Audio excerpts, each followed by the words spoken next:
Hello नमस्कार दोस्तों, स्वागत करता हूं आप सभी के अपने न्यूज़ चैनल मीडिया जंक्शन में। यहाँ दोस्तों वीडियो शुरू करने से पहले आप सबसे एक छोटा सा रिक्वेस्ट करना चाहते हैं कि अगर आप लोग इस चैनल पर नए हैं तो चैनल को कर दीजिए सब्सक्राइब, ताकि इसी प्रकार की लेटेस्ट खबरों से आप लोग अपडेट रह पाए दोस्तों।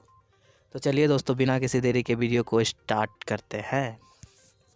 दोस्तों बता दूं कि भोजपुरी के सुपर स्टार सिंगर, जी हाँ दोस्तों, भोजपुरी के super star singer Khesari Lal Yadav का कल स्टेज शो नेपाल में था। जी हाँ दोस्तों, कल खेसारी लाल यादव का स्टेज शो नेपाल में था, जिसमें काफ़ी ज़्यादा भगदड़ हो गया और उनका स्टेज शो को बंद करना पड़ा। जी हाँ दोस्तों, जिसमें खेसारी लाल यादव को काफ़ी ज़्यादा मात्रा में नुकसान हुआ है। जी हाँ दोस्तों, खेसारी लाल यादव के 4 गाड़ी को जला दिया गया है। दोस्तों खेसारी लाल यादव के 4 स्कॉर्पियो को जला दिया गया है। इसलिए पवन सिंह, जी हाँ दोस्तों, पवन सिंह खूब गुस्सा हुए हैं दर्शकों पर और बोले हैं जो लोग ऐसा किया हम उनको छोड़ेंगे नहीं। जी हाँ दोस्तों, पवन सिंह खेसारी लाल यादव के सपोर्ट में आए हैं और बोले हैं खेसारी लाल यादव को कि हम तुम्हारे साथ हैं दोस्तों।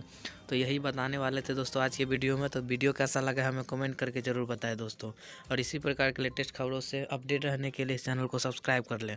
तो चलिए दोस्तों, मिलते हैं किसी अगले वीडियो में किसी अगले नए टॉपिक के साथ।